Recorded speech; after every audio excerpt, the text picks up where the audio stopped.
7 secrets for establishing trust and closing more high ticket deals. I'm Heather Wild. I am a lead gen and sales strategist for mission driven entrepreneurs. I'm in Mexico. I don't know if you can hear the sirens. They're actually less common than they are in the States, but moving on.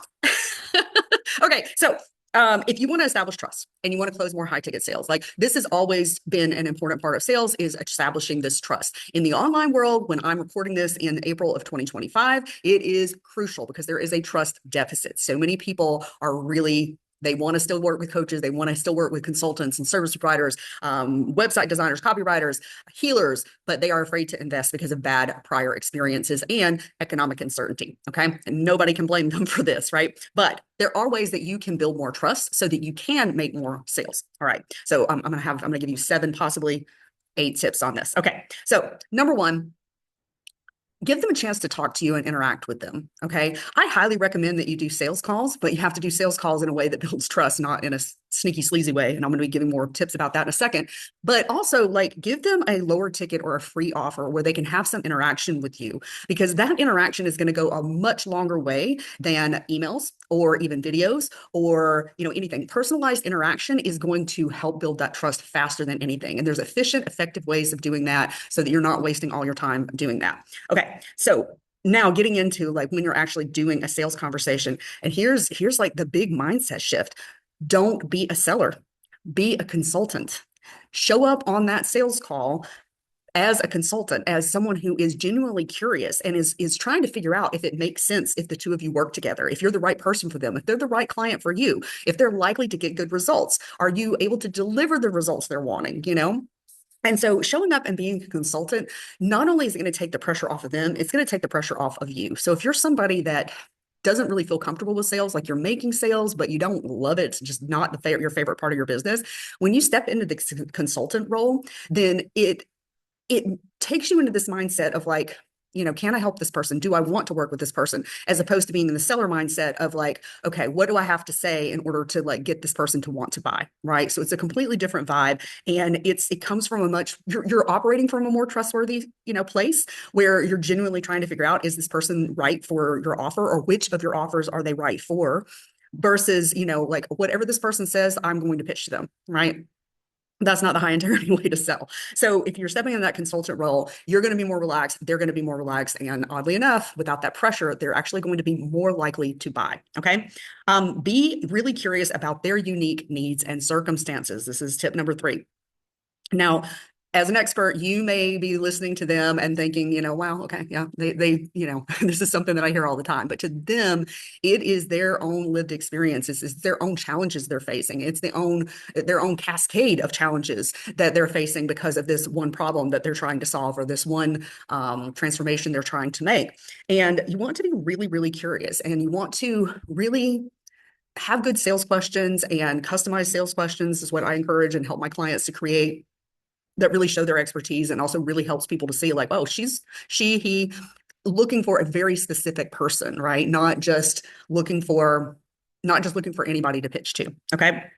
So you want to be really curious, and you want to have good follow-up questions and make sure you really understand where they're coming from. And when they feel really seen and heard, that is going to go a long way toward building a lot of trust. Okay. You want to encourage questions. As a matter of fact, ask them. So we've been talking for 15, 20 minutes. I just wanted to know, what questions do you have for me at this time? And a lot of biz gurus will tell you, don't leave questions, don't allow them to ask questions. I had one mentor that said that all questions were objections, and that is 1000% not true. But you want to, like, it really shows leadership, and it really shows transparency and confidence if you say, hey, what questions do you have? Right? So encourage people to ask questions. That's number 4. Number 5, don't use pressure or overcome objections. Okay. So one form of pressure might be, let's see, do I split these up?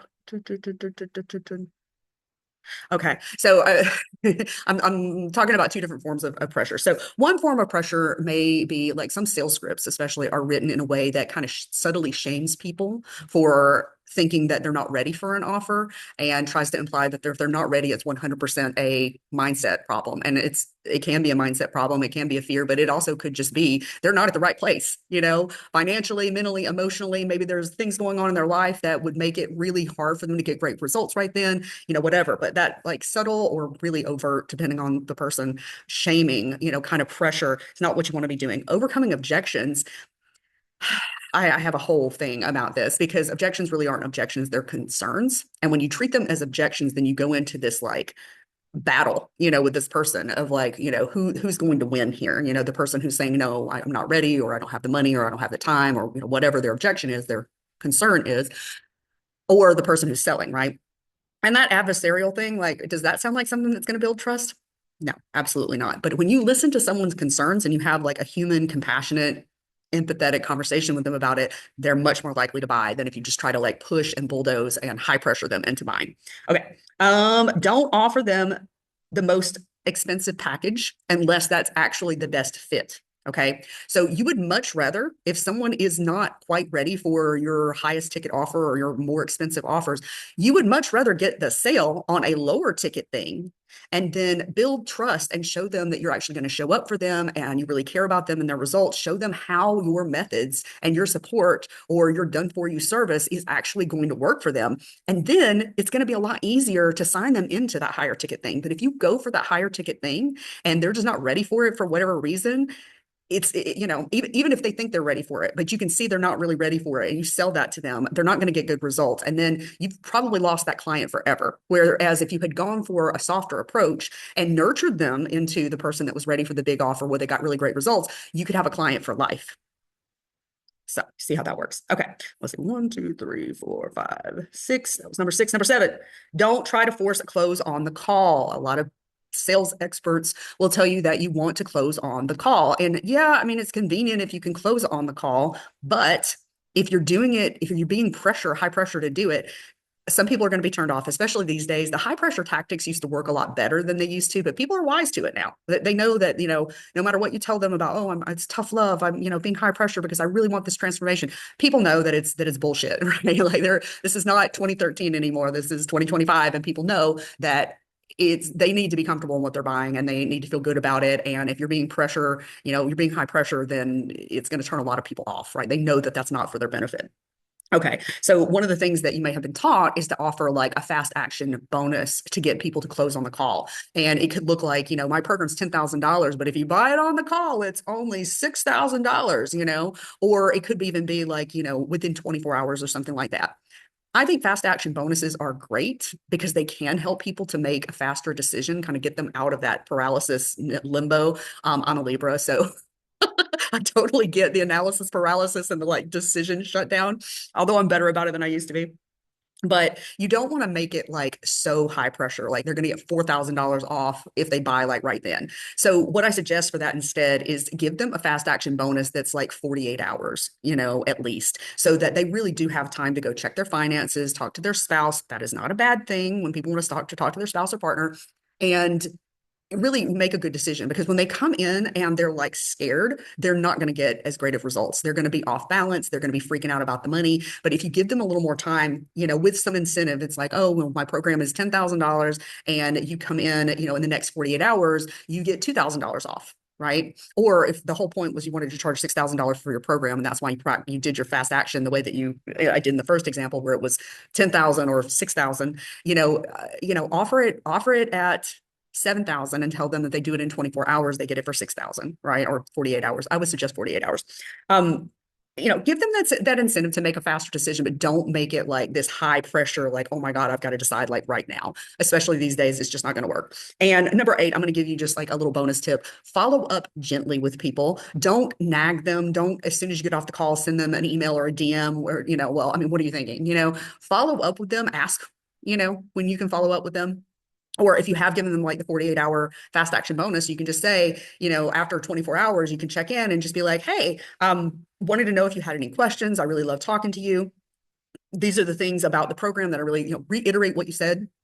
These are the things about my program that I think are really going to be life changing for you, or changing for your business, your relationship, whatever it is that your niche is. And just to remind you that this fast action bonus is still available for 24 more hours, right? So it gives you a reason to reach out. And if you do it from a place of like customer service as opposed to like being high pressure, people are much more likely to buy. So I'm going to go through those again real quick. So number one, offer sales calls or some kind of way for them to actually make a personal connection with you.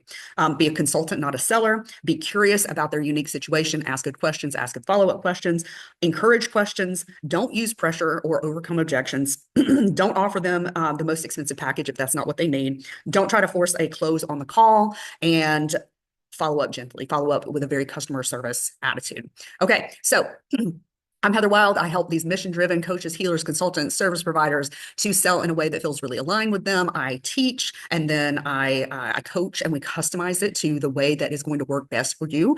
Because just because it works for me, and just because some things have worked for my other clients, other things have worked for my other clients, right? I love to tweak and customize and get you a way of selling that feels really good and is going to convert really well for you, so that you can work with more of your most highly qualified leads and get easier, faster sales and have a lot more fulfillment in your business, because you're getting better clients and you're getting better results with those clients.